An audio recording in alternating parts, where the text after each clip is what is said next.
Viewers, আশা করছি সবাই ভালো আছেন। আজ আমি আপনাদের জন্য দ্য প্রিজনার অফ বিউটি ড্রামার দ্বিতীয় পার্টের গল্প নিয়ে এসেছি। তো চলুন কথা না বাড়িয়ে সোজা গল্পে যাওয়া যাক। গত পর্বের শেষে আমরা দেখেছিলাম লেডি চাওয়ের সঙ্গে তার শাশুড়ির অনেক বেশি ঝগড়াঝাটি হয়। লেডি চাও তার শাশুড়িকে বলে, আপনি আপনার ছেলেকে কখনো ভালোই বাসেননি, তো আপনি যদি আপনার ছেলেকে কোনো কেয়ার করতে না পারেন, এখন থেকে আমি ওর সমস্ত দেখভালের দায়িত্ব নিলাম, আমি ওকে কেয়ার করব। এবং এতে শাশুড়ি আর বৌমার ভিতরে বেশ ভালোই একটা যুদ্ধ বেঁধে যায়। যাই হোক, এরপরে 2 দিন কেটে যায় এবং পানি থেকে ফিরে আসে ওয়েশাও। কিন্তু ওর জামাই মনে হচ্ছিল রক্তের গন্ধ লেগে আছে, তাই ওর সার্ভেন্টকে বলে দেয় নতুন একটা কাপড় নিয়ে আসতে আর সুন্দর দেখে একটা পারফিউম নিয়ে আসতে। এদিকে লেডি চাও তার স্বামীর জন্য সুন্দর করে একটা বেল্ট সেলাই করছিল, কারণ তার মনে হয়েছে তার স্বামীর বেল্টটা অনেক পুরাতন হয়ে গিয়েছে। তো কিছুক্ষণ পরে ওয়েশাওয়ের গায়ে অনেক সুন্দর একটা গন্ধ দিয়ে দেওয়া হয় এবং সে সুন্দর করে হাত ধুয়ে তারপরে তার লেডির সঙ্গে দেখা করতে আসে। এখন একে হঠাৎ করে দেখে লেডি চাও বলে, আমি ভেবেছিলাম আপনি আগামীকাল ফিরবেন, আপনি দেখছি আরও আগেই ফিরলেন, বেশ ভালোই হলো। আমি আপনার জন্য খাবার তৈরি করেছি আর আপনার জন্য আমি সুন্দর একটা বেল্ট তৈরি করেছি। আপনি চাইলে এটা এখন একটু ট্রায়াল দিয়ে দেখতে পারেন যে এটা আপনার কোমরে হয় কিনা। ওইসব বলে, বাচ্চাদের মতো ট্রায়াল দিয়ে কেন দেখতে হবে? এটা শুনে লেডি চাওয়ের মনে মনে আবার একটু রাগ হয়। আমি এত কষ্ট করে সেলাই করলাম তোমার জন্য, আর তুমি কিনা একটু ট্রায়াল দিয়েও দেখবে না? কিন্তু রুমে এসে দেখা যায় যে ও এটা নিয়ে ট্রায়াল দিতে থাকে। তখনই লেডি চাও ওকে ওই বেলটা ট্রায়াল দিতে দেখে ফেলে।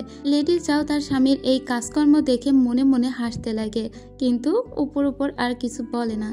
এদিকে আমরা জেং চোখে দেখতে পাই অবশেষে ওকে এই মেনশন থেকে বের করে দেওয়া হয়েছিল। ওর খুব খারাপ লাগছিল বের হয়ে যেতে, কিন্তু কিছুই করার নেই। এরপরে আমাদের বিয়ানজু শহর দেখানো হয়। বিয়ানজু শহরের একজন লেডিকে দেখানো হয় যার নাম লেডি লো। এই মহিলার কপালে যে টিকাটা দেখতে পাচ্ছেন সেটা নাকি তার জন্মগত, এবং এই কপালে রাজটিকা নিয়ে যে জন্মগ্রহণ করে সে নাকি যেভাবেই হোক একদিন রানী হবেই হবে। তবে তার যার সাথে বিয়ে হয়েছে সেই লোকটা অনেক অসুস্থ। বিয়ানজু শহরের লর্ড এখন এই লোক, কিন্তু এই লোকের চাচা আবার এই লোককে সহ্য করতে পারে না। লোকটি অনেক অসুস্থ হয়, তার দিন ঘনিয়ে এসেছে, কিন্তু কোনো রকমে এই লেডি তাকে বাঁচিয়ে রেখেছে। এই লেডির বাড়ি হলো ওই এস্টেটে, আর তার বিয়ে হয়েছে বিয়ানজুতে, আর ওই এস্টেট আর বিয়ানজুর ভিতরে আবার ঝামেলা আছে। যাই হোক, এখন ওদের চাচাকে দেখানো হয়। এই চাচার নাম হলো চেং প্যাং। এই লোকটিকে একটু মনে রাখবেন, লোকটি খুবই খারাপ এবং এই লোকটি লেডি লুকে একদমই সহ্য করতে পারে না। এদিকে লেডি চাওকে দেখানো হয়। লেডি চাওয়ের দাসী এসে জানায় যে তার দাদিমায়ের বার্থডে সামনেই, তাই দাদিমায়ের বার্থডের সমস্ত আয়োজন এবার তাকেই করতে হবে। তার শাশুড়ি মা যেহেতু এখন কারাভোগ করছে, মানে নিজেকে আবদ্ধ করে রেখেছে, তাই এবার তার শাশুড়ি কিছুই করতে পারবে না, বৌমাকেই সবটা করতে হবে। তো লেডি চাও তার শাশুড়ির কাছে শুনতে চায় যে প্রত্যেকবার তার শাশুড়ি কিভাবে এগুলো পালন করত, কিন্তু তার শাশুড়ি প্রথমে তাকে বলতে চায় না। কিন্তু লেডি চাও তো খুবই বুদ্ধিমতী, তাই কোনো রকমে ভুলিয়ে ভালিয়ে শাশুড়ির কাছ থেকে সেটা জেনে নেয়। এরপরে ওরা বাহিরে দিয়ে যখন হাঁটছিল তখন দেখতে পায় শহরের সব মেয়েরা যেন একটা ছেলের জন্য দৌড়ে যাচ্ছে, যে ছেলের নাম মিস্টার ওই। ওর নাম মূলত ওই ইয়ান, সেও ওই ফ্যামিলিরই ছেলে, এবং এর জন্য শহরের সমস্ত মানুষ নাকি পাগল, কারণ এই ছেলে খুবই সুদর্শন দেখতে এবং এই ছেলে মেয়েদেরকে ভুলিয়ে রাখতে পারে, খুব দারুণ ফ্লার্টিং করতে পারে। মূলত ও হলো এই দাদির মেয়ের ছেলে, মানে ওর মামা বাড়ি হয় এটা। ওর আসল বাড়ি বিয়ানজুতে, ওর বাবা হলো বিয়ানজু শহরের ওই চেং প্যাং। যাই হোক, এখন ব্যাপার হলো এই আবার সবার সাথে খুব ভালো সম্পর্ক রেখে চলেছে, কিন্তু ভিতরে ভিতরে একটু কুটনি টাইপের আছে। যাই হোক, এ আসার পরে ওর দাদি ওদের দুজনকে, মানে ওয়েশাওকে আর ইয়ানকে দুজনকে দুটো পাথর দেয়, যে পাথর দুটো নাকি খুবই দামি। তো এই পাথর নিয়ে সোজা লেডি চাওয়ের কাছে আসে ওয়েশাও আর বলে, দাদি এই পাথরটা আমাকে দিয়েছে, তুমি চাইলে এই পাথর দিয়ে কোনো একটা অর্নামেন্টস তৈরি করে সেটাকে দাদির জন্মদিনে উপহার দিতে পারো। লেডি চাও বলে, যদি একটা ব্রেসলেট তৈরি করে দিই তাহলে কেমন হয়? এরপরে ওরা ওটা নিয়ে ব্রেসলেট তৈরি করবে বলে এক দোকানে আসে, যে লোকটা এসব জুয়েলারি প্রস্তুত করত।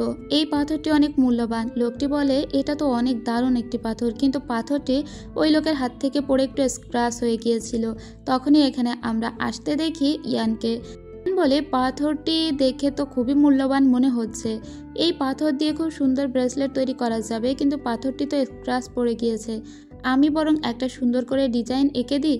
এরপরে ইয়ান একটা ডিজাইন এঁকে ফেলে। এই ডিজাইনটা লেডি চাওয়ের খুব পছন্দ হয় আর বলে, আপনি কে জানি না, কিন্তু আপনার এই ডিজাইনটা ভালোই লেগেছে, তো এটাই আমরা দাদিমার জন্য তৈরি করব। আর স্বর্ণকারকে এটাই বলে দিয়েছে। ইয়ান কিন্তু জানে তার সামনে যে লেডি দাঁড়িয়ে আছে সেটা তার ভাইয়েরই বউ, কিন্তু লেডি চাও জানতো না শহরের সব মেয়েরা যার জন্য পাগল এই সেই ইয়ান, মানে তাদের বাড়িরই ছেলে, কিন্তু এখনো তো ওর দেখা হয়নি তাই ও জানে না। এরপরে ও বাড়িতে ফিরে আসে। এদিকে ইয়ানের অনেকগুলো কনকিউবাইন ছিল, তাদের সবাইকে ওই এস্টেটে নিয়ে আসা হয়। ইয়ান সবসময় মেয়ে আর মদ এসব নিয়েই পড়ে থাকতো। এরপরে আমরা লেডিকে দেখতে পাই। লেডি সমস্ত তোড়জোড় শুরু করে দিয়েছে দাদিমা জন্মদিনের, কিন্তু এখানে ওর জন্য কেউ একটা ফুল নিয়ে এসেছে। ও যখন একজন দাসকে জিজ্ঞেস করে এটা কে নিয়ে এসেছে, তখন সেই দাস জানায় যে এটা ইয়ান নিয়ে এসেছে তার জন্য, যেহেতু তার বাড়ি ইয়ানজুতে তাই ইয়ানজুর ফুল নিয়ে এসেছে। এরপরের দৃশ্যে আমরা দেখতে পাই সমস্ত দাসীরা মিলে লেডি চাওয়ের দাদির জন্মদিনে যা কিছু উপহার দিবে সেগুলো ঠিক করে রাখছিল। এখানে সেই ব্রেসলেটটাও রাখা হয়েছে যেটা কেবলই বানিয়ে আনা হয়েছে। তো সেদিনই মিস্টার ওই দেখা করতে আসে ওই চাওয়ের স্ত্রীর সঙ্গে, অর্থাৎ লেডি চাওয়ের সঙ্গে। তবে সরাসরি তাদের দেখা হয় না, তারা আড়ালে ছিল। তো এখানে মূলত সে একটা বিশেষ কাজে এসেছিল আর একটা জিনিস রাখার নাম করে ওখানে দেখতে পাই লেডি চাও তার দাদির জন্য যে ব্রেসলেটটা রেখেছে সেটাকে। এখানে আসে প্রত্যেকটা মানুষকেই সার্চ করা হচ্ছিল, কিন্তু তারপরেও পরদিন সকালবেলা হঠাৎ করে দেখা যায় ওর দাদির জন্য বানিয়ে রাখা ব্রেসলেটটা হারিয়ে গিয়েছে আর সেটাকে কোথাও খুঁজে পাওয়া যাচ্ছে না। ওর দাসীরা সব জায়গায় ব্রেসলেটটাকে খুঁজতে থাকে কিন্তু কোথাও খুঁজে পায় না। তখনই মনে মনে খটকা লাগে লেডি চাওয়ের, আর ওর মনে হয় এখানে মিস্টার ইয়ান এসেছিল, সেই হয়তো ব্রেসলেটটা চুরি করেছে। তো ও সোজা ওর স্বামীকে গিয়ে বলে, আমি দাদিকে যে ব্রেসলেটটা দিতে চেয়েছিলাম সেটা আমি হারিয়ে ফেলেছি, এখন আমি কি করব? সবাই তো জানে যে আমি দাদিকে সুন্দর একটা ব্রেসলেট উপহার দিব, এখন আমি তো কিছুই ভেবে পাচ্ছি না, আপনি বলুন আমাকে যে আমি কি করব। এরপরে ওর হাজব্যান্ড মানে ওইসাও সোজা চলে আসে ইয়ানের কাছে আর বলে, তোমাকেও দাদি একটা পাথর দিয়েছিল না, তুমি ওই পাথরটা আমাকে দিবে? আসলে দাদির জন্য একটা ব্রেসলেট তৈরি করেছিল লেডি চাও, কিন্তু সেটা হারিয়ে ফেলেছে, তুমি প্লিজ ওই পাথরটা আমাকে দাও। ইয়ান তখন পাথরটা দিয়ে দিলে পাথর দিয়ে পুনরায় ব্রেসলেট তৈরি করতে সেই সাকরার কাছেই চলে আসে ওইসাও। এদিকে লেডি চাও সারাদিন ব্রেসলেটটা খুঁজে বেড়াচ্ছে, কোথাও খুঁজে পায় না। তখন মিস্টার ওই আবারও আসে আর বলে, আপনি শুনলাম ব্রেসলেটটা নাকি হারিয়ে ফেলেছেন, তো আমি ব্রেসলেটটা যদি একটু খুঁজে দেখি তাহলে কেমন হয়? ঠিক আছে, আমি একটু খুঁজে দেখি। এটা বলে সে কিছুক্ষণের ভিতরেই ব্রেসলেটটা খুঁজে পায়, কারণ আগের দিন যখন সে এখানে এসেছিল তখন বড় একটা জালার ভিতরে সে ওই ব্রেসলেটটা ফেলে গিয়েছিল, আর আজকে তার ভিতর থেকেই ব্রেসলেটটা বের করে আর বলে, এই তো ব্রেসলেটটা, এটা তো এখানেই ছিল, আপনাদেরই চোখে পড়েনি। তখন লেডি চাও বলে, আপনি এটা কিভাবে পেলেন? আর এই প্রথম ওদের মুখোমুখি দেখা হয়। দেখা হওয়ার সাথে সাথে লেডি চাও বলে, আপনি তো সেই লোক যার সঙ্গে ওই স্বর্ণকারের দোকানের মধ্যে দেখা হয়েছিল, আপনি নিশ্চয়ই জানতেন আমি আপনার ভাইয়ের বউ, তারপরেও আপনি কেন বলেননি যে আপনি আমাকে চিনেন? মিস্টার ওই বলে, আমি চিনতাম না, আমি সত্যিই জানতাম না যে তুমি আমার ভাইয়ের বউ, না হলে আমি কেন বলবো না? আসলে ওই এখানে মিথ্যা কথা বলে, ও মূলত চাচ্ছে ওইসবের সঙ্গে তার স্ত্রীর একটা দ্বন্দ্ব বা বিবাদ সৃষ্টি করতে। তবে লেডি চাও তো খুবই চালাক, ও এত সহজে এত কিছু হতেই দিবে না। ও চাও ফ্যামিলির মেয়ে। মিস্টার ওইকে নিয়ে ওর মনে মনে বেশ খটকা লেগেছে। এদিকে আমরা ওইসবকে দেখতে পাই ও নতুন করে একটা ব্রেসলেট তৈরি করে নিয়েছিল এবং ও পুরো সারা রাত এই দোকানে বসে বসে ব্রেসলেটটা তৈরি করে নিয়ে এসেছে তার ওয়াইফের কাছে, কিন্তু এসে দেখে যে তার ওয়াইফ আগে থেকেই তার জন্য বসে আছে। যখনই ও ওই ব্রেসলেটটা দেখাতে যাবে তখনই লেডি চাও বলে, মাই লর্ড, আমিও সেই ব্রেসলেটটা খুঁজে পেয়েছি, আসলে আপনাকে শুধু শুধু চিন্তায় ফেলে দিলাম। তখন আর কি বলবে ওইসব, নিজের বানিয়ে আনা ব্রেসলেটটা তখনও রেখে দেয়, সেটার কথা নিজের স্ত্রীকে জানায় না। লেডি চাও বলে, খুব ভালোই হয়েছে আমি ব্রেসলেটটা খুঁজে পেয়েছি, আর এর জন্য মিস্টার ইয়ানকে ধন্যবাদ। এদিকে মিস্টার ইয়ানকে দেখানো হয় সে একটা ব্রোথেলে গিয়েছিল, যেটা তার কাজ মেয়ে নিয়ে পড়ে থাকা, কিন্তু সে আজকে ব্রোথেলে আহ্বান জানিয়েছে ওইসবকে। ওইসব খুবই লজ্জা পাচ্ছিল ওই ব্রোথেলে যেতে, কিন্তু পরবর্তীতে ও যায়, কারণ ইয়ান তাকে অনেকবার করে ডেকে পাঠিয়েছে। ও ইয়ানকে গিয়ে বলে যে, কি হয়েছে বলো তো, এখানে কেন ডেকে পাঠিয়েছ? ইয়ান তখন বলে, তোমাকে আমি একটা মেয়ের সম্পর্কে বলতে চাই, যে মেয়েটিকে দেখা মাত্রই আমি ভালোবেসে ফেলেছি, কিন্তু সেই মেয়েটিকে আমি জানি না, তুমি আমার হয়ে সেই মেয়েটিকে খুঁজে দিবে? তখন ওইসব বলে, তার একটু বর্ণনা দাও। তখন ইয়ান বলে যে আমি শুধু এটুকু জানি সে অন্য কারো স্ত্রী।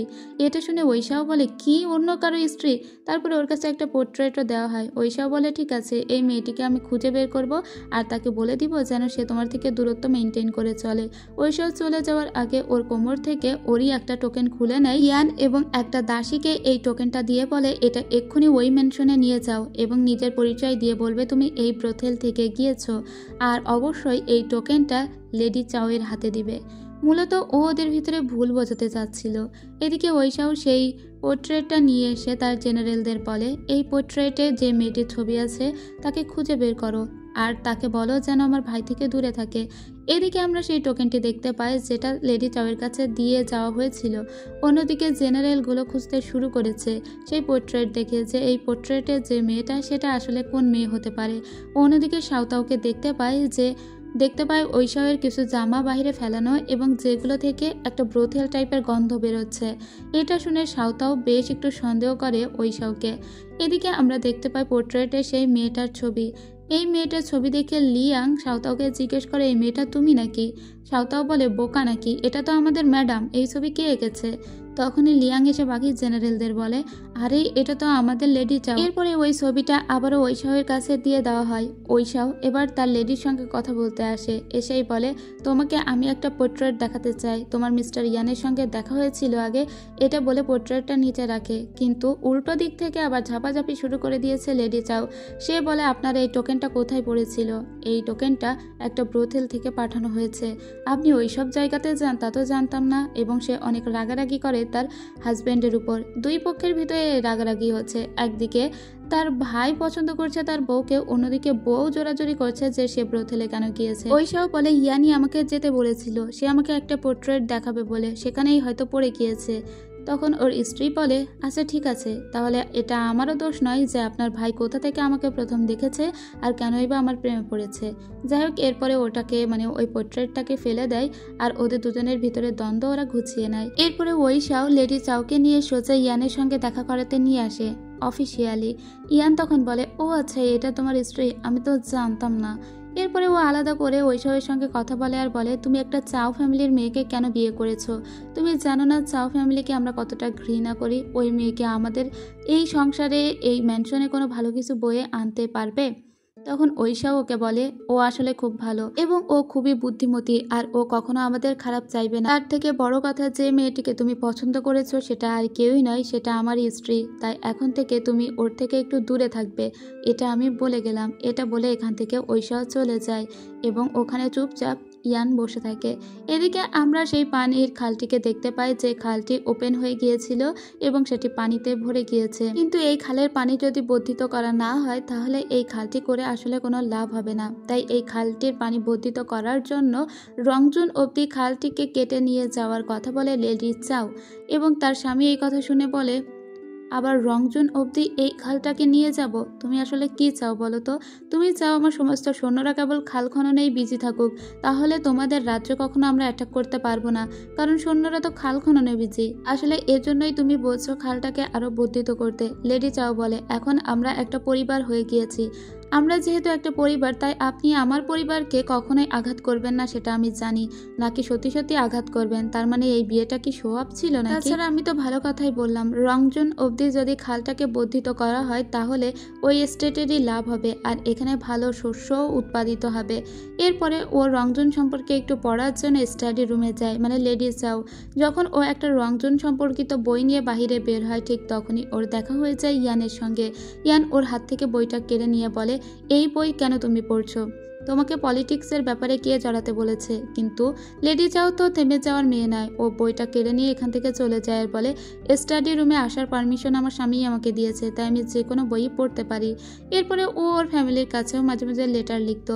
তো একদিন একটা চিঠি লিখেছিল আর ওর প্রত্যেকটা চিঠি তো ওর স্বামী পড়ে তারপরে পাঠায়। ইয়ান তো আর এটা জানে না। ইয়ান তখন ঐশাওকে বলে তোমার স্ত্রীকে গতকাল দেখলাম যে সে স্টাডি রুমে যে রংজুন সম্পর্কিত পড়াশোনা করছে, তারপরে সকালবেলা সে একটা চিঠি লিখে তার বাবার বাড়ির উদ্দেশ্যে পাঠিয়েছে। তুমি কি জানো এসব, নাকি তোমার অগোচরে এসব সে করে বেড়াচ্ছে? তখন ঐশাও বলে তার প্রত্যেকটা চিঠি আমি পড়ি, তারপরে সেটাকে আমি পাঠাই। আমি আমার স্ত্রীর সম্পর্কে খুব ভালো জানি, তুমি হয়তো ওকে ভুল বুঝছো। সে একটু পড়াশুনো করতে ভালোবাসে, জ্ঞান অর্জন করা তো খারাপ কোনো কথা নয়, তো সে পড়াশোনা করুক না।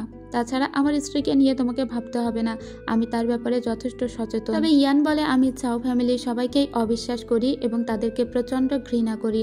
ঐশাও তখন আর কিছু না বলে এখান থেকে চলে যায়। এরপরে ইয়ান সোজা চলে যায় লেডি চাওয়ের কাছে আর বলে, আপনি কি আপনার বাবার বাড়ির উদ্দেশ্যে চিঠি লিখছেন নাকি? সকালবেলা তো অলরেডি একটা চিঠি লিখেই দিয়েছেন। এই কথা শুনে অবাক হয়ে যায় লেডি চাওয়ার, বলে আপনি এগুলো কিভাবে জানেন? তখন এই লোক বলে, মানে ইয়ান বলে, আপনার প্রত্যেকটা চিঠিই তো আপনার স্বামী ঐশাও পড়ে তারপরে সেটাকে পাঠিয়ে দেয়। এই কথা শুনে একটু অপমানিত বোধ করে লেডি চাও, কারণ ও যা কিছু লেখে তার প্রত্যেকটা চিঠি যদি ওর স্বামী পড়ে সেটা ওর অনেকটা মানহানির ব্যাপার হলো না? ওর খুব রাগ হয়ে যায়, তাই ও পুনরায় একটা চিঠি লিখে আবারও পাঠিয়ে দেয়। এই চিঠিটা জেনারেলরা এনে সোজা ওর কাছে দিলে ঐশাও বলে তোমরাই পড়ো। তো জেনারেল উ যখন এই চিঠিটা পড়ে তখন ও জোরে জোরে পড়ে না। লিয়াং বলে কি হলো, জোরে পড়ো। তারপরে লিয়াংয়ের কাছে ওই চিঠিটা দিলে লিয়াং বলে এটা আমি পড়তে পারবো না। তখন ঐশাও বলে ঠিক আছে, তোমাদের পড়তে হবে না। ও আবারও কি লিখেছে, আমার স্বামী অনেক কাইন্ড, ও অনেক ভালো, তোমরা কিছু শস্য টস্য পাঠিয়ে দাও, এইসবই তো লিখবে তাই না? এরপরে আরেকজন জেনারেল পড়তে গিয়ে বলে এটা কি লিখেছে? এরপরে উপদেষ্টা বলে কই আমার কাছে দাও তো কি লিখেছে। উপদেষ্টাও এক পলক তাকিয়ে বলে এটা পড়তে হবে না, এটা বাদ দিয়ে দাও। এবার ঐশাও বলে কি লিখেছে, কি হয়েছে, তোমরা এরকম কেন করছো? কই চিঠিটা আমার কাছে দাও তো, কি লিখেছে? এবার চিঠিটা দেওয়া হয় ঐশাওয়ের কাছে। ঐশাও দেখে ওখানে লেখা শেম অন ইউ, মানে তোমার লজ্জা হওয়া উচিত। অর্থাৎ তার স্ত্রী তাকে এটা বোঝালো যে তুমি আমার প্রত্যেকটা চিঠিতে পড়ে তারপরে সেগুলোকে পাঠাও, সেটা আমি জেনে গিয়েছি। আর তাই সে ঐশাওকে উদ্দেশ্য করে এই চিঠিটা লিখেছে। ঐশাও খুবই রেগে যায়, কিন্তু পরে আস্তে আস্তে সে বাসার দিকে ফিরতে লাগে। আজকে বউয়ের কাছে ধরা খেয়ে গিয়েছে। এদিকে লেডি চাও ওয়েট করে বসে আছে কখন তার স্বামীর সঙ্গে ঝগড়াঝাটি করবে। আর ঐশাও কখনোই তার স্ত্রীর সঙ্গে ঝগড়াঝাটি করে পেরে ওঠে না। ও কোনো রকমে ঘরের ভিতরে ঢুকে আস্তে আস্তে বেডটা তৈরি করে শুয়েই পড়ছিল। ঠিক তখনই লেডি চাও পিছন থেকে আসে আর বলে, হুজুর আপনি এত দ্রুত ঘুমাবেন? কিন্তু আমার যে অনেকগুলো লেটার ছিল আপনাকে দেখানোর, দেখুন তো আমি এই অ্যাকাউন্টটা ঠিক করেছি কিনা। এটা হলো বাড়ির পারিবারিক অ্যাকাউন্ট। তখন ঐশাও বলে না না দেখতে হবে না, তুমি রেখে দাও। তখন লেডি চাও বলে না না দেখাতে হবে তো। এবার ঐশাও কোনো রকমে এক পলক তাকিয়ে বলে সব ঠিক আছে। এটা বলে ও আবারও শুয়ে পড়ে। লেডি চাও তখন বলে দাদিমার সামনের জন্মদিন, সেই সব নিয়ে যেসব কাজ করছে আপনি সেগুলোও দেখেন। তখন ঐশাও আবারও ওঠে, এক পলক তাকিয়ে বলে সব ঠিক আছে, আর কিছু দেখবো না। লেডি চাও বলে না না তা বললে কি হয়, আমি কতজন লোকজনকে ইনভাইট করেছি সেগুলোও তো আপনাকে দেখতে হবে। ঐশাও বলে তুমি কি শুরু করেছো বলো তো, আমাকে ঘুমাতে দেবে না নাকি? এসব আমাকে কেন দেখাতে হবে? তখন লেডি চাও বলে কেন, আমার প্রত্যেকটা চিঠি যখন পড়েন তখন এগুলো মনে হয় না? আপনি আমাকে এত অবিশ্বাস করেন, আপনাদের ভিতরে ভালো আছেটা কি বলুন তো? আপনার তো আছে কেবল লম্বা লম্বা ঠ্যাং আর ছোট ছোট চোখ, থাকার ভিতরে একটু ভালো আছে আপনি অনেক লম্বা। যাই হোক, এরপরে দুজনের ভিতরে সেই একটা ঝগড়া হয়। এরপরের দৃশ্যে আমরা আবার ঐশাওকে দেখতে পাই। ঐশাওয়ের কাছে কিছু চাল ডাল এসব নিয়ে আসা হয়েছিল। এগুলো ওই এস্টেটে রোপণ করা হয়েছিল এবং ওই এস্টেটে এগুলোর উৎপাদন কেমন হয়েছে সেটা পরীক্ষা করার জন্য এগুলো নিয়ে আসা হয়েছে। ওই এগুলো দেখে সবাইকে বলে আজকে আমি এখানেই থাকবো এবং আমি বাসায় যাব না, তাই তোমরা সবাই এখানে থাকবে। কিন্তু জেনারেলগুলো বলে অনেক রাত হয়ে গিয়েছে, আমাদের সিটির বাইরে পাহারা দিতে হবে, আমাদের যেতে হবে। উপদেষ্টাও বলে আমাকে যেতে হবে। ঐশাও তখন বলে সবাইকেই দেখছি যেতে হবে, ঠিক আছে চলো আমিও যাচ্ছি। এটা বলেও বাহিরে আসে আর জেনারেলগুলোকে দেখে এরা ব্রথেলে যাওয়ার উদ্দেশ্যে রওনা দিয়েছে। এদেরকে দেখে ঐশাও বলে এই তোমাদের বাইরের সিটি পাহারা দেওয়া তাই না? জেনারেলগুলো তখন বলে আসলে মানে এরকম করতে থাকে।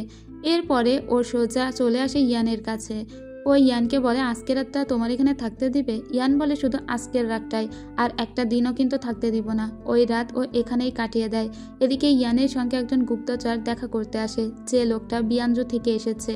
এই লোক বলে মাস্টার আজকে আপনার পাশেই ঘুমাচ্ছে আপনার ভাই, ঐশাওকে আজকেই মেরে দেন, কারণ আপনি যদি ঐশাওকে মারতে না পারেন তাহলে বিয়ানজু কখনোই জয়ী হবে না। এই কথা শুনে ইয়ান খুব রেগে গিয়ে বলে আমি বিয়ানজুকে জয়ী করতে পারি, কিন্তু সেটা ঐশাওকে না মেরে। আমি ঐশাওকে কখনোই মারতে চাই না, তাই আমার সামনে এই কথা কখনোই বলবে না। বিয়ানজু আমার বাবার বাড়ি হতে পারে, কিন্তু ঐশাও আমার ভাই, আমি কখনো তার ক্ষতি করব না, তাই তুমি এখন এখান থেকে চলে যাও।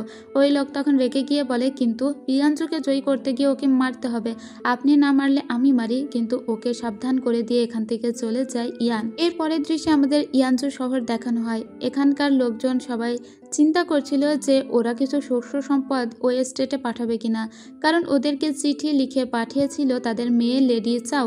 লেডি চাও বলেছে যে কিছু শস্য সম্পদ পাঠাতে তার দাদির জন্মদিন উপলক্ষে। এদিকে ঐশাও আবার তার বউয়ের সঙ্গে মাঝে মাঝে ভাব জমাতে আসছে। যাই হোক, এবার আমাদের বিয়ানজু দেখানো হয়। বিয়ানজু চেং প্যাংকে দেখানো হয় এই লোক খুবই খারাপ এবং এই লোক চায় যেভাবেই হোক তার ভাইপো যেন খুব দ্রুতই মারা যায় আর সমস্ত রাজ্যের অধিকার তার কাছে চলে আসে। কিন্তু তার ভাইপো অ্যাকচুয়ালি একটা ভালো লোক, তবে তার ভাইয়ের বউটা খুবই খারাপ। আচ্ছা, এই মেয়ের কিন্তু আরেকটা অতীত আছে। এই মেয়ের বিয়ে ঠিক হয়েছিল ঐশাওয়ের বড় ভাইয়ের সঙ্গে, কিন্তু ঐশাওয়ের ভাই যেহেতু মারা গিয়েছে 14 বছর আগে, তাই এর ওই লোকের সাথে বিয়ে হয়েছে। এদিকে আমরা দেখি যে এও কিন্তু এই দাদিমার জন্মদিনে এখানে আসার কথা বলেছে, মানে লেডি লুকে ছোটবেলা থেকেই ঐশাওয়ের দাদিই মানুষ করেছে, সেজন্য তার জন্মদিনে লেডি লু এখানে আসতে চাইছে। তবে অনেক বছর হলো সে বিয়ানজু থেকে ওই স্টেটে আসে না। আজ এতগুলো বছর পরে সে ওই স্টেটে আসছে। সে আসার সাথে সাথে রাজ্যে তো শোরগোল পড়ে যায়, কারণ ও দেখতে অনেক সুন্দর ছিল। সবার কাছে সে ছিল সৌন্দর্যের প্রতীক। আর তার কপালে যে ওই টিকাটা ছিল, সেই টিকার জন্য ও একটু আলাদা ছিল সবার কাছে। আর ওই টিকাটা সব মেয়েই নিজেদের কপালে আঁকতে চাইতো। লিয়াং মনে করে যে সাউতাও হয়তো ওই ধরনের টিকা খুবই পছন্দ করে, তাই ও ওকে একটা স্টিকার দিয়ে যায়, যে স্টিকার থেকে ওই টিপটা তুলে কপালে দেওয়া যায়। কিন্তু সাউতাও তো এই লেডিকে খুবই অপছন্দ করে, কারণ ওই লুকে খুব একটা পছন্দ করে না লেডি চাও। এদিকে জন্মদিন চলে এসেছে, আর এর আগেই লেডি লু দেখা করতে এসেছে দাদিমার সঙ্গে। লেডি লু তো ছাওয়ের বউকে দেখে অনেক বেশি গুণগান করে। ওই মেয়েটি হাসতে হাসতে মানুষের গুণগান করে তাদের মন জয় করে, কিন্তু পিছন থেকে বাঁশ দেওয়ার উস্তাদ সে। যাই হোক, এরপরে ও দেখা করতে আসে ঐশাওয়ের সঙ্গে এবং ঐশাওকে বলে, জানো আমি কত কষ্টে ছিলাম, তোমার ভাইকে আমি খুব ভালোবাসতাম, কিন্তু আমার কত দুর্ভাগ্য যে তার সঙ্গে আমার বিয়েটা হলো না। এদিকে এই মহিলা হঠাৎ করে কেন এই রাজ্যে আসলো, এটা নিয়ে চিন্তা করছে লেডি চাও। লেডি চাও বলে তার অন্য কোনো মোটিভ নিশ্চয়ই আছে, না হলে হঠাৎ করে এতগুলো বছর পরে সে এখানে আসবে না। এদিকে এই লেডি অনেক কথা বলে, আগের পুরাতন কথা ঐশাওয়ের সঙ্গে। ঐশাও তখন অনেক ছোট ছিল, কিন্তু এই লেডি এটা বোঝাতে চাই যে তার ভাইয়ের মৃত্যুর জন্য, মানে মৃত্যুর পরে সে অনেক কষ্ট পেয়েছে এবং তার ঐশাওকে বিয়ে করা উচিত ছিল। ঐশাওয়ের কাছে তার ভাইয়ের একটা ভাঙা প্রতীক আছে, যে প্রতীকটা ওই মহিলার কাছেও আছে। যাই হোক, এভাবে আরেকটুখানি সময় চলে যায়। ওরা সবাই চিন্তা করে কেন লেডি লু এখানে আসলো। তবে লেডি লুয়ের এখানে আসার সত্যিই একটা উদ্দেশ্য আছে। সে ঐশাওকে বলে, আমি তোমার শহরের জন্য কিছু শস্য বীজ নিয়ে এসেছি, কিন্তু এগুলো অ্যাকসেপ্ট করে না ঐশাও, আর বলে বিয়ানজু আর ওই স্টেটের ভিতরে ঝামেলা আছে, তাই আমি এগুলো অ্যাকসেপ্ট করতে পারবো না। এরপরে ওর সোজা লেডি চাওয়ের সঙ্গে দেখা করতে আসে, কারণ আগে থেকে লেডি চাও তার বাবাদের জানিয়ে রেখেছিল যে কিছু শস্য বীজ পাঠাতে। তো এখন বিয়ানজু থেকে ওগুলো যদি অ্যাকসেপ্ট করে ঐশাও, তাহলে তো ইয়ানজুকে ছোট করা হলো, তাই না? এবার ইয়ানজু শহর থেকে সেই শস্য বীজগুলো যখন আসে, তখন লেডি লু অনেক রেগে যায় আর বলে, এগুলো সে অ্যাকসেপ্ট করতে পারছে আর আমারগুলো অ্যাকসেপ্ট করতে পারছে না। ঠিক আছে, আমি এবার দেখাবো মজা।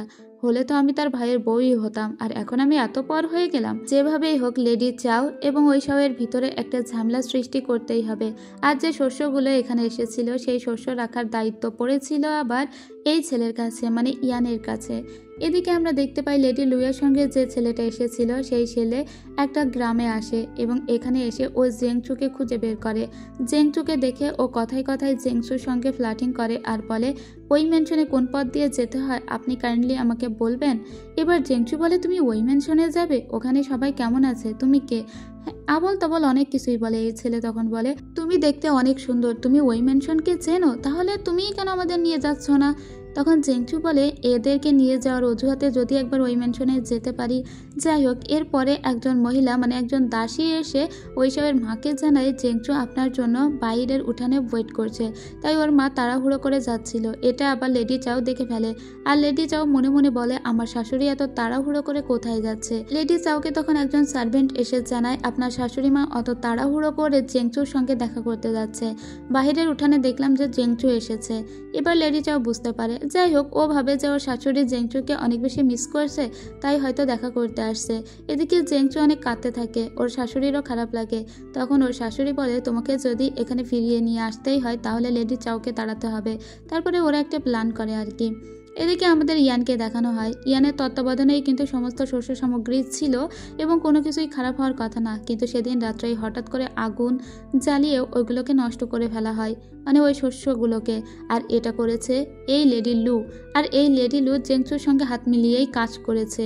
পরের দিন জন্মদিন হয় দাদির, আর এই জন্মদিনে সবাই উপস্থিত হয়ে যায়। এর জন্মদিনে যে যেমন পারে তেমন পারফরমেন্স করে দাদিকে খুশি করার চেষ্টা করছিল।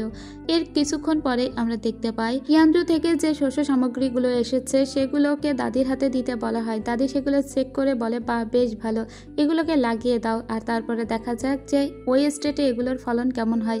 কিন্তু কিছুক্ষণ পরে ঐশোয়ের মা বলে এগুলো তো সব নষ্ট করা, এবং এই নষ্ট জিনিস আমাদের ইয়ানজু থেকে পাঠানো হয়েছে, এগুলো তো সব পানিতে দিলে সেগুলো উপরে ভাসছে, অর্থাৎ এর ভিতরে কোনো রকমের শস্য বীজ নেই, এগুলো সব নষ্ট। এটা দেখে বেশ অবাক হয়ে যায় লেডি চাও, আর বলে এটা তো হতেই পারে না। আসলে এই উপদেশটা ঐশাওয়ের মা দিয়েছিল জেংচুকে। জেংচুকে বলেছিল যেভাবেই হোক ওই শস্য বীজগুলোকে নষ্ট করে দিতে, কিন্তু ওগুলোকে পোড়াতে বলেনি। তবে এখন দেখা যাচ্ছে ওই শস্য বীজগুলো সব পোড়া, আর এটা পুড়িয়েছে মূলত এই মেয়েও জেংচুর সঙ্গে আলাদা করে কথা বলে ওকে দিয়েই পুড়িয়ে নিয়েছে, যাতে সেগুলো পানিতে দিলে পানির উপরে ভাসছে। এখন ইয়ানচুকে সবাই দোষারোপ করে আর বলে তারা কি মস্করা করছে নাকি। লেডি চাও বলে ইয়ানচু থেকে তো ভালো শস্য এসেছিল, আমি নিজে দেখেছিলাম, এটা হতেই পারে না। এদিকে ওই দিয়ান যে ঐশাওয়ের চাচু বলছিল নিশ্চয়ই ইয়ানচু আমাদের উপর মস্করা করছে। ঐশাও তখন এসে বলে এটা ছিল ইয়ানের আন্ডারে এবং ইয়ান এগুলো দেখভাল করে রেখেছে। এখন শস্যগুলোকে আমি যদি ওজন করি তাহলে যখন এই শহরের ভিতরে শস্যগুলো ঢুকেছিল তখন যেই ওজন হয়েছিল সেই ওজনের থেকে কম ওজন হয়, তাহলে বুঝবো যে আমাদের ওই স্টেটে এগুলোকে পোড়ানো হয়েছে। ওই দিয়ান তখন বলে কিন্তু এই সামগ্রীগুলো তোমার ভাই ইয়ানের আন্ডারে ছিল, এখন কি তুমি ইয়ানকে দোষারোপ করছো নাকি। ঐশাও পড়ে গিয়েছে এবার মাঝখানে, একদিকে তার স্ত্রী এবং একদিকে তার ভাই। ঠিক তখনই ওর দাদি অজ্ঞান হয়ে যাওয়ার অভিনয় করে আর আলাদা করে ঐশাওকে ডেকে পাঠায় আর বলে ইয়ান এগুলো করেনি, আমি জানি ইয়ান আমাদের প্রতি লয়াল। তারপরে তুমি কি জানো ইয়ানের বাবা আসলে বিয়ানচু শহরের চেংপ্যাং। এই শুনে তো অবাক হয়ে যায় ঐশাও জানতো না এই কথা, কিন্তু ওর দাদি জানে। ওর দাদি বলে আমার মেয়েকে ওই চেংপ্যাং তুলে নিয়ে গিয়েছিল, তারপরে আমার মেয়েকে জোর করে ধর্ষণ করে ওকে প্রেগনেন্ট করেছিল, আর যখনই ইয়ানের জন্ম হয় তারপরেই ওর মা মারা যায়। তাই আমি বিয়ানচু শহরকে সহ্য করতে পারি না। আমার মনে হয় ইয়ান আসলে বিয়ানচু শহরের ছেলে হলেও সে কখনোই আমাদের ক্ষতি করতে চাইবে না। এদিকে আমাদের ইয়ানকে দেখানো হয় ইয়ান আসলেই এগুলো করেনি। ইয়ানের খুব খারাপ লাগে, কারণ সবাই ওর দিকে সন্দেহের হাত তুলছে, এমনকি ওর ভাইও তুলছে। এবার ভীষণই চিন্তায় পড়ে যায় ঐশাও যে ও কি করবে, একদিকে স্ত্রী একদিকে ভাই। এখন ও চিন্তা করে যেভাবেই হোক শস্যগুলোকে ওজন করতে হবে এবং সেগুলোর ওজন ঠিকঠাক আছে কিনা দেখতে হবে। এদিকে আমাদের লেডি লুকে দেখানো হয় এই লেডি লুই কিন্তু সমস্তটা করেছে, সেটা আবার ইয়ান খুব ভালোভাবেই বুঝতে পারছে। এদিকে আমরা লেডি চাওকে দেখি, ওর কিন্তু কোনো চিন্তাই হচ্ছে না, শস্য পুড়েছে তো কি হয়েছে, ও তো কোনো দোষ করেনি। তো ওরা হঠাৎ করেই আলমারি গোছাতে গিয়ে ওখানে একটা বক্স দেখতে পায়, যে বক্সের ভিতরে একটা ব্রেসলেট দেখতে পায়। ব্রেসলেটটা দেখা মাত্রই লেডি চাও বুঝতে পারে এটা আসলে তার স্বামী বানিয়ে নিয়ে এসেছে, তাই লেডি চাও ওটা নিজের মতো করে রেখে দেয় নিজের কাছে। ওর আসলে মনে পড়ে ওর স্বামীকে বলেছিল যে ও ব্রেসলেটটা খুঁজে পেয়েছে, তখনই ওর স্বামী একটা কৌটা নিয়ে এসেছিল, এটার ভিতরে তাহলে ওই ব্রেসলেটটা ছিল। যাই হোক, লেডি শাহ বলে আমি ভেবে নিলাম আমার স্বামীর তরফ থেকে এটা আমার জন্য উপহার, এটা বলে ওটা নিজের কাছে রেখে দেয়। এরপরে ও একটা চিঠি লেখে আর এই চিঠিটা ঐশাওয়ের কাছে পাঠাতে বলে। যখন চিঠিটা পাঠানো হয় ঐশাও প্রথমে তো চিঠিটা পড়ে দেখতে চায়নি, কিন্তু পরে ওর মনে হয় না জানি ওর স্ত্রী তো ওকেও কোনো কিছু লিখতে পারে, তাই ও চিঠিটা ওর উপদেশটাকে বলে আমার কাছে আগে দিন। এরপরে ও চিঠিটা পড়তে শুরু করে, যেখানে ওর স্ত্রী লিখেছিল আমি জানি আপনি অনেক চিন্তায় আছেন, কিন্তু আমি আপনার উপরে পূর্ণ আস্থা রেখেছি, আপনি কোনো চিন্তা করবেন না, সময়ের সাথে সাথে সব ঠিক হয়ে যাবে, আমি কোনো অন্যায় করিনি, তাই আমি কোনো ভয় পাচ্ছি না। এই কথাগুলোতে ঐশাও বেশ একটু মনে সাহস পায় আর বলে আগামী কালকেই আমরা ওই সমস্ত শস্য ওজন দিয়ে দেখব, যখন ইয়ানজু থেকে এসেছিল তখন কত ওজন ছিল আর এখন তার ওজন কত আছে। এবার পরদিন ওই শস্যগুলো সব ওজন করা হয় আর দেখা হয় ইয়ানজু থেকে যখন এসেছিল তখন ওর ওজন অনেক বেশি ছিল এবং পোড়ানোর পরে ওগুলোর ওজন খুব কম হয়ে গিয়েছে, তার মানে ওই স্টেটে আসার পরে এগুলো পোড়ানো হয়েছে। এর ভিতরে আবার আরেকটা অনেক বড় ঘটনা ঘটে যায়, আর তা হলো ওরা সবাই জানতে পারে জেংচুকে নাকি মেরে ফেলা হয়েছে রাত্রের অন্ধকারে। ওইসব বুঝতে পারে আসলে লেডি চাওয়েরও এতে হাত নেই আর এতে ইয়ানেরও হাত নেই। এমনটা করেছে অন্য কেউ, মানে এই গেমগুলো খেলার পেছনে কোনো একটা মাস্টার মাইন্ড আছে যেটা সে খুব ভালোভাবেই বুঝতে পারছে।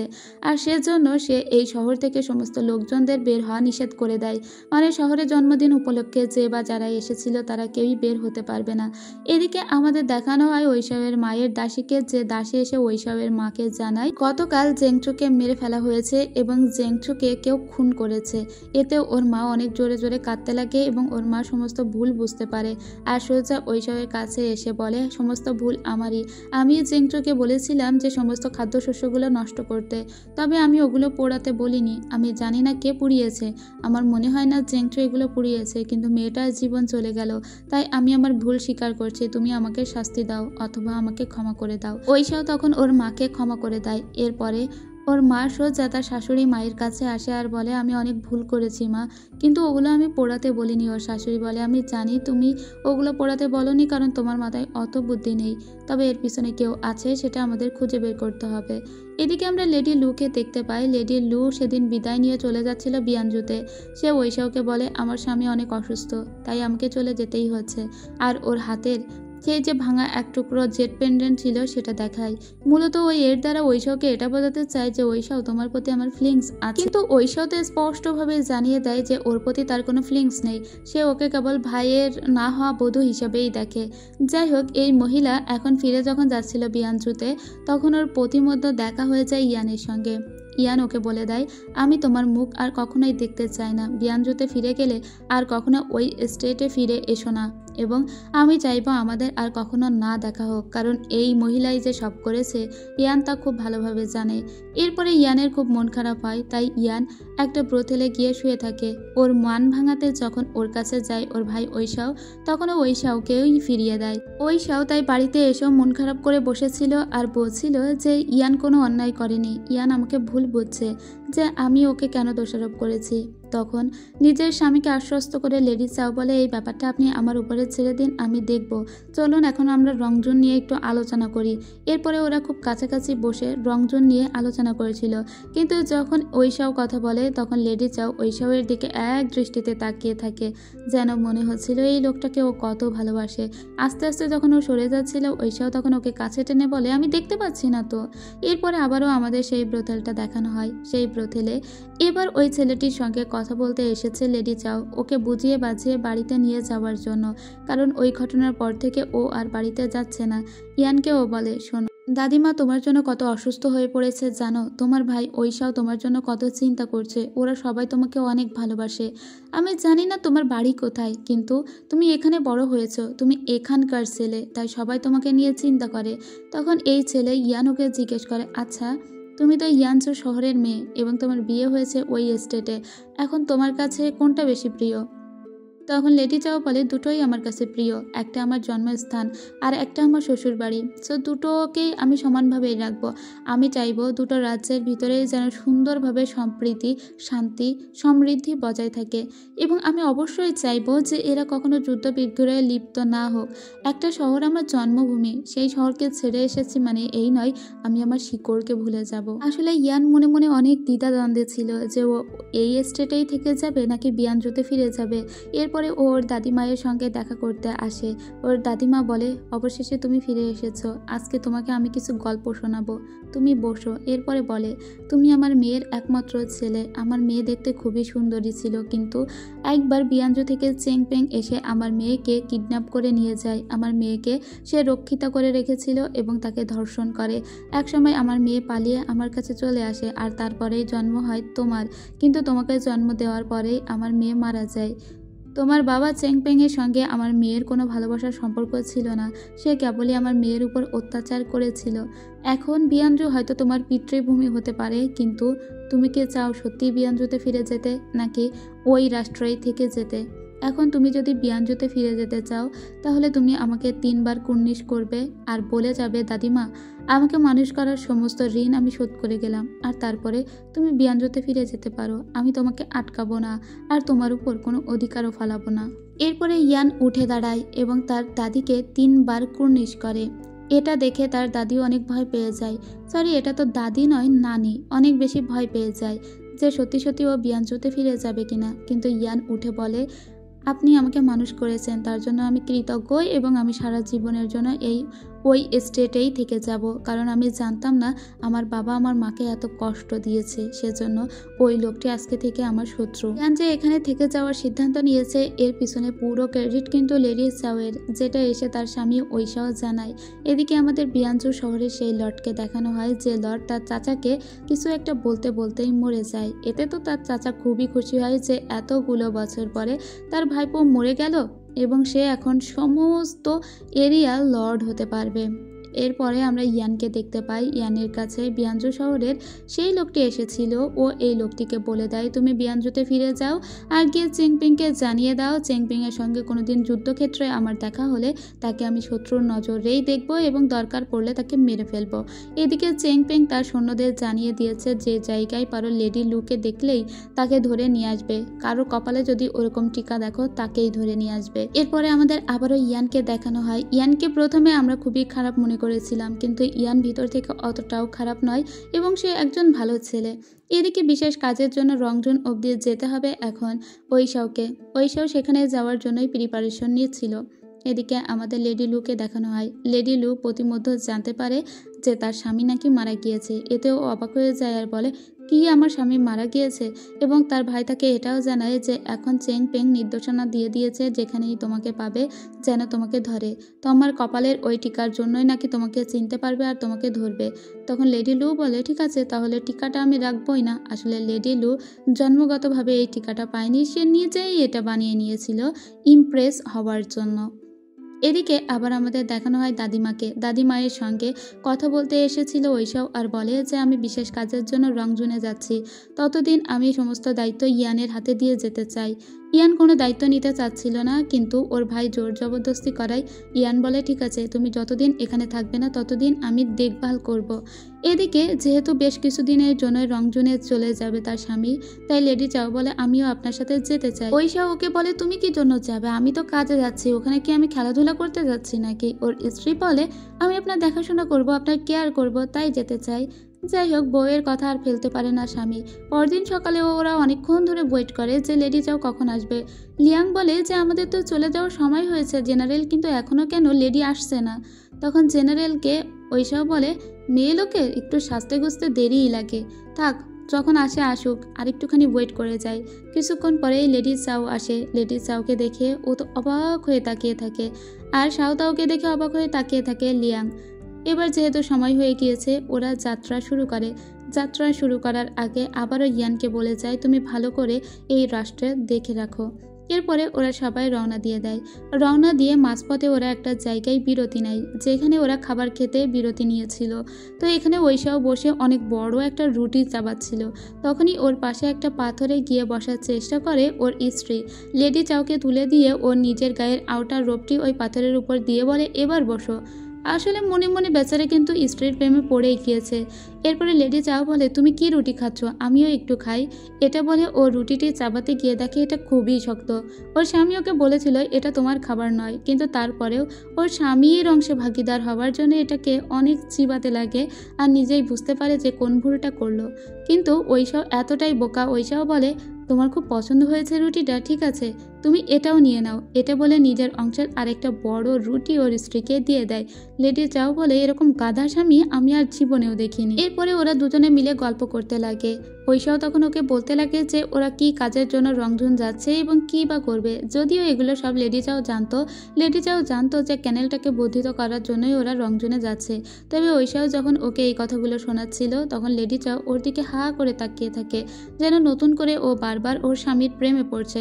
ওর স্বামী তখন ওকে বলে, কি হয়েছে? লেডি চাও তখন একটা কবিতার লাইন বলে, যেটাতে মূলত ওর স্বামীর অনেক প্রশংসা করলো।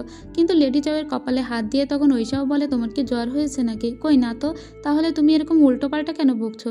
লেডি চাও হ্যাঁ হয়ে বলে, কি একটা আনরোমান্টিক ছেলে রে বাবা। এদিকে আমরা লিয়াংকে দেখতে পাই। লিয়াং শাওতাওকে বলে, আমি জানি এখানে অনেক ঘোরা সুন্দর সুন্দর জায়গা আছে, চলো এখনই আমরা জেনারেলকে গিয়ে জানাই আর সেই জায়গাগুলো ভ্রমণ করে আসি। তারপরে ও জেনারেলকে এসে এই জায়গার কথা বললে ওরা বলে তাহলে চলো আশেপাশে যখন ভালো জায়গা আছে ঘুরে আসি। প্রথমে ওরা একটা আউট হাউস দেখার জন্য আসে, কিন্তু এসে দেখে আরে এটা তো ছোট্ট একটা কুঁড়ে ঘর, কিন্তু ম্যাপ অনুযায়ী তো ওরা সঠিক জায়গাতেই এসেছে। এই জায়গা দেখে ওরা সবাই অবাক। তখন ঐশাও লিয়াংকে বলে ঠিক তো, আমরা ঠিক জায়গায় এসেছি, এটাই কি সেই আউট হাউস? এটা দেখে লেডি চাও বলে কি এটা কোনো আউট হাউস নাকি? ওর পাশেই একটা মহিলা কাজ করছিল, ওরা জোরে সেই মহিলাকে ডেকে বলে আচ্ছা এখানে কি কোনো আউট হাউস ছিল? ওই মহিলা তখন বলে এটাই তো আউট হাউস, এটাই তো সারা জীবন ধরে এখানে আছে। লিয়াং বলে এটা আউট হাউস? যাই হোক ওরা সবাই বলে থাক, লিয়াংয়ের কথা অনুযায়ী আমরা আর ঘুরবো না, চলো চলে যাই। কিন্তু লিয়াং বলে না না, পাশেই একটা হট স্প্রিং আছে, সেখানে যাব। এসে দেখে একটা গর্তে, ছোট্ট একটা গর্ত, সেখানে অল্প কিছু পানি। এটা দেখে ওরা বলে এটা তোমার হট স্প্রিং ঝর্ণা? লিয়াংয়ের তখন এই অবস্থা। লিয়াং বলে কিন্তু ম্যাপে তো এভাবেই দেওয়া আছে আর আমি তো সেই অনুযায়ীই যাচ্ছি, দেখো পানিতে হাত দিয়ে, এটা তো গরম। ঐশাও তখন বলে এরকম বোকামি বাদ দিয়ে চলো চলে যাই, এতে শুধু শুধু আমাদের এনার্জি খরচ হচ্ছে। লিয়াং বলে কিন্তু ম্যাপে তো আরও কিছু জায়গার কথা আছে, চলো আমরা সেখানে যাই। তখন ঐশাও বলে তার থেকে চলো আমরা একটা সমুদ্রের পাড়ে যাই। এটা বলে ওরা একটা সমুদ্রের পাড়ে আসে, যদিও সমুদ্র দেখে ওরা বেশি কিছু ফিল করে না, কারণ সমুদ্র ওরা মাঝে মাঝেই দেখে, তাই ওরা বেশি কিছুক্ষণ এখানে দাঁড়ায় না এবং চলে যায়। লিয়াং বলে আরও কিছুক্ষণ থাকি। ওরা বলে যায় লিয়াংকে যে তুমি খেলাধুলা করো আর তারপরে খেলা শেষ হলে বাচ্চা ছেলের মতো ফিরে এসো। এদিকে আমাদের রংজনের চ্যান্সেলরকে দেখানো হয়। রংজনের চ্যান্সেলর আবার ঐশবের চাচার খুবই ক্লোজ। ঐশবের চাচার নাম দিয়ান বলে ঐশব কেন রংজন এসেছে তা আমি জানি, ও মূলত এখানে ক্যানেলটাকে বর্ধিত করতে চায়, কিন্তু তুমি কোনোভাবেই কিন্তু ক্যানেলটাকে বর্ধিত করতে রাজি হবে না। এরপরে ওরা এখানে একটা জায়গায় বিশ্রাম নেয়, যেখানে ঐশবের খুব কষ্ট হচ্ছিল, তাই ঐশবকে একটু মাথায় মাসাজ দিতে থাকে ওর স্ত্রী।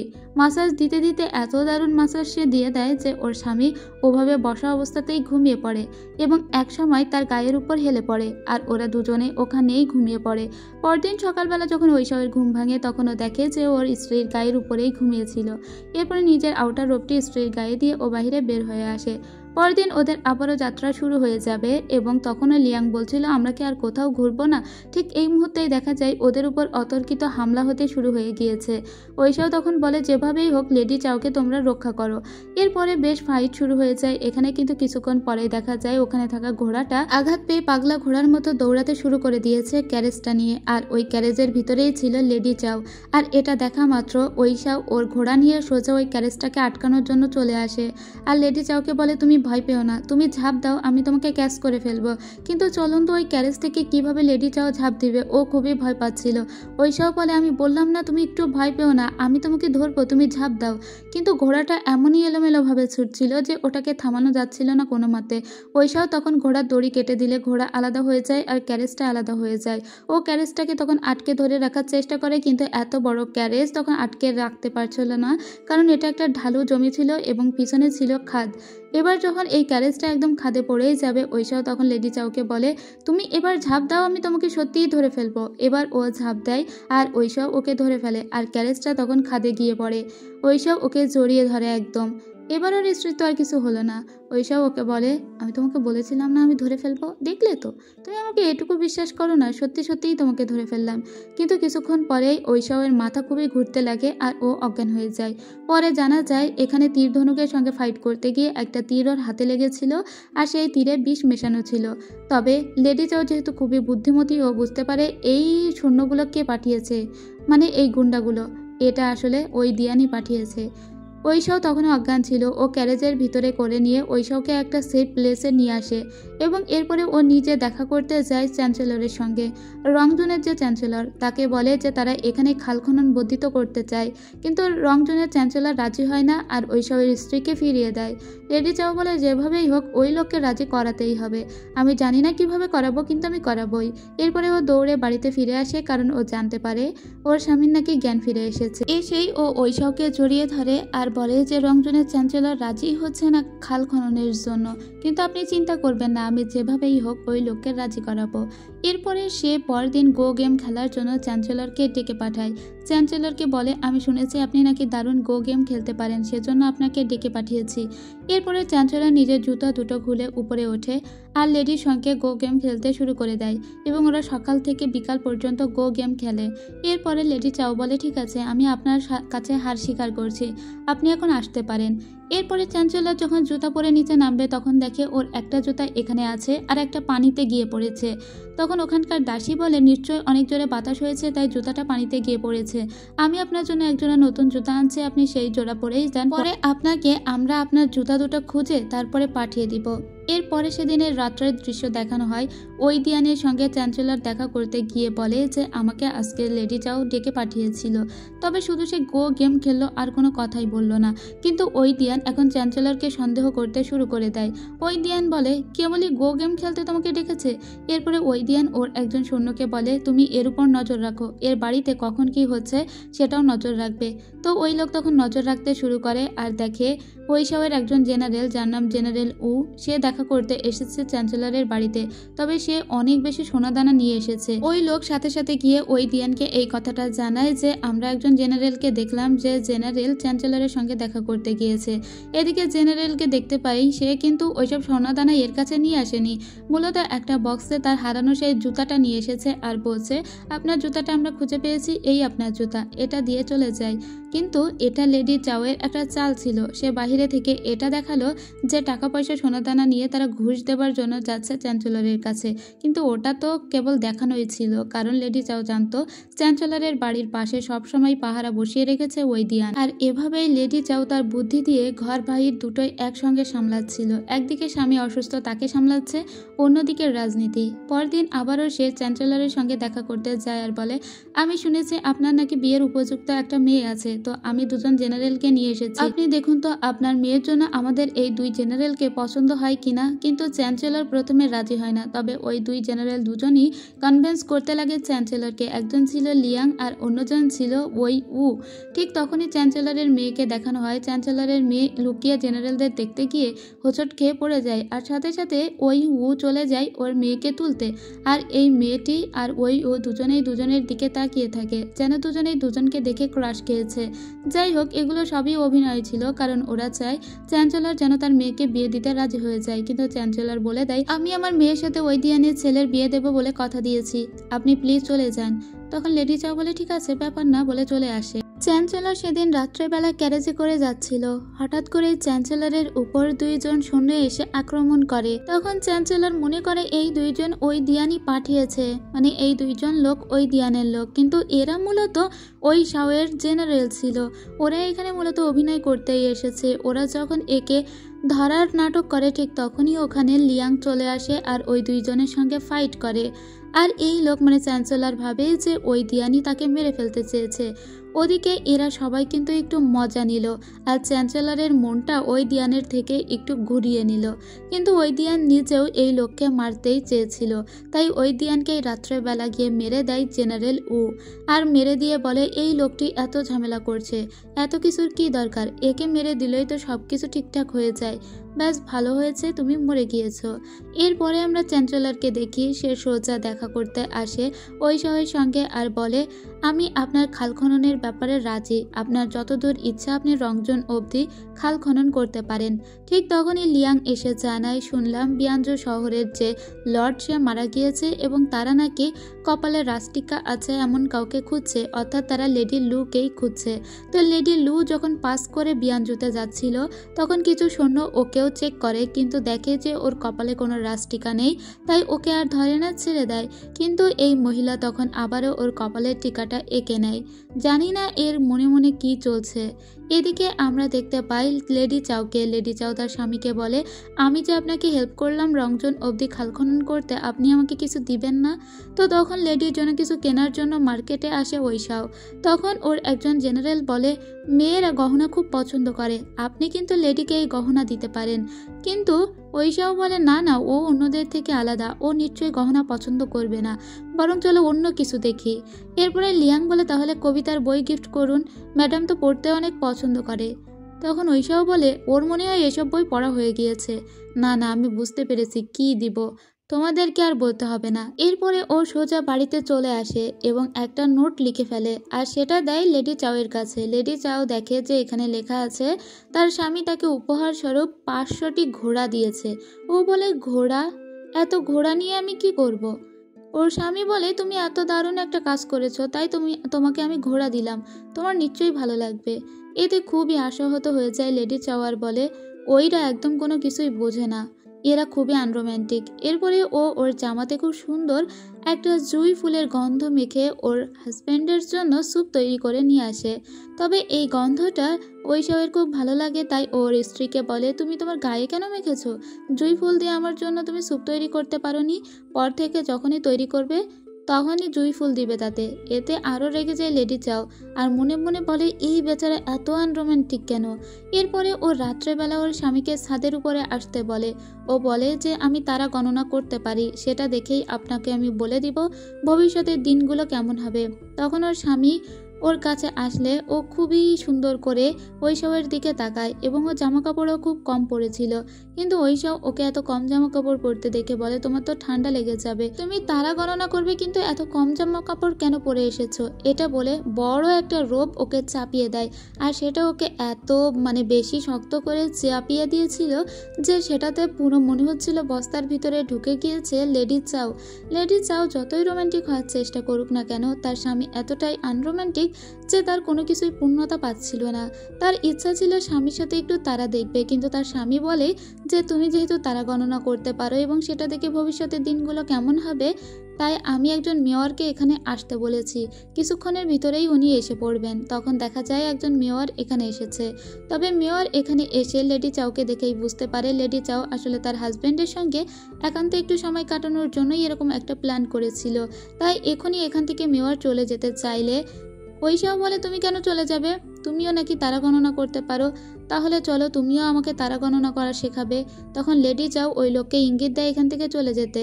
তখন মেয়র বলে, শুনুন, তারা গণনা মাত্র 2 জন মিলে করতে হয়, আমি এখানে থাকতে পারবো না বলে চলে যাচ্ছিল।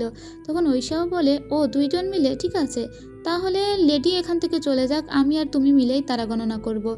এতে পুরো কাহিনী ঘুরে যায় আর এতে লেডি চাওয়ের খুব রাগ হয়ে যায় আর দেখা যায় যে ওই মাঝখানে থার্ড হুইল হয়ে গিয়েছে, কাবাব মে হাড্ডি।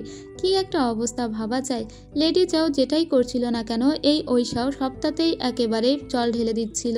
পরদিন আমরা আবার মেয়রকে দেখতে পাই। সে এসেছিল ঐশাওকে বলতে যে তার মেয়ে নাকি একজন জেনারেলকে অনেক পছন্দ করেছে। ঐশাও মনে করে যে জেনারেল উ এর কথা বলছে, বলে ঠিক আছে, আপনার মেয়ে যখন পছন্দ করেছে উ এর সঙ্গেই ওকে আমরা বিয়ে দেব। কিন্তু তখন মেয়র বলে, উকে নয়, আমার মেয়ে জেনারেল লিয়াংকে পছন্দ করেছে। এটা শুনে ঐশাও বলে, সত্যি? ঠিক আছে, তাহলে আমি লিয়াংয়ের সঙ্গেই কথা বলবো। তো এরপরে ও আগে এই ব্যাপারটা লেডি চাওকে বলে। লেডি চাও বলে, কি, জেনারেল লিয়াং? জেনারেল লিয়াংকে পছন্দ করেছে তার মেয়ে, কিন্তু জেনারেল লিয়াং তো এই বিয়েটা করবে না। ঐশাও বলে, তুমি এত কনফিডেন্সের সহিত কিভাবে বলতে পারো যে জেনারেল লিয়াং এই বিয়েটা করবে না? আমি যদি ওকে গিয়ে বলি তাহলে ওই এক্ষুনি রাজি হয়ে যাবে। লেডি চাও বলে, ঠিক আছে, তাহলে আপনি আমার সঙ্গে বাজি ধরুন, যদি আপনি হেরে যান তাহলে আপনি আমাকে মার্কেট করে দিবেন, ঠিক আছে? ঐশাও বলে, আচ্ছা ঠিক আছে। এরপরে ঐশাও জেনারেল লিয়াং এর সঙ্গে কথা বলতে চায়। জেনারেল লিয়াং এই কথা শুনে ও বলে, কি, আমাকে পছন্দ করেছে? কিন্তু আমি তো এই বিয়েটা করতে পারবো না, কারণ ও মনে মনে সাওতাওকে পছন্দ করে। ঠিক তখনই সাওতাও ওই পথ দিয়ে যাচ্ছিল। সাওতাওকে চোখের সামনে দেখে ও তো আরও স্ট্রিক্টভাবে বলে দেয়, আমি এই বিয়ে করতে পারবো না, আপনি অন্য কোনো জেনারেলকে এই বিয়েটা দিয়ে দিন, আর আপনি আমাকে এই নিয়ে কোনো কথা বলবেন না। এটা বলে ওখান থেকে জেনারেল লিয়াং চলে যায়। কিন্তু ওইসব বুঝলো না লিয়াং কেন এরকম করছে, আসলে এই একটু মাথা মোটা আর কি। এদিকে আমরা দেখতে পাই এবার আবার ঐশাও লেডি চাওয়ের কাছে আসে।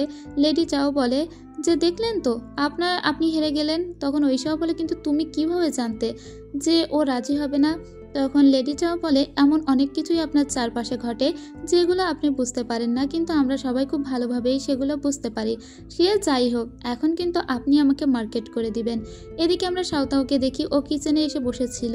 ওর রাগ ভাঙাতে তখন ও সাওতাওয়ের কাছে আসে লিয়াং আর বলে, আমি শুধু তোমাকেই পছন্দ করি।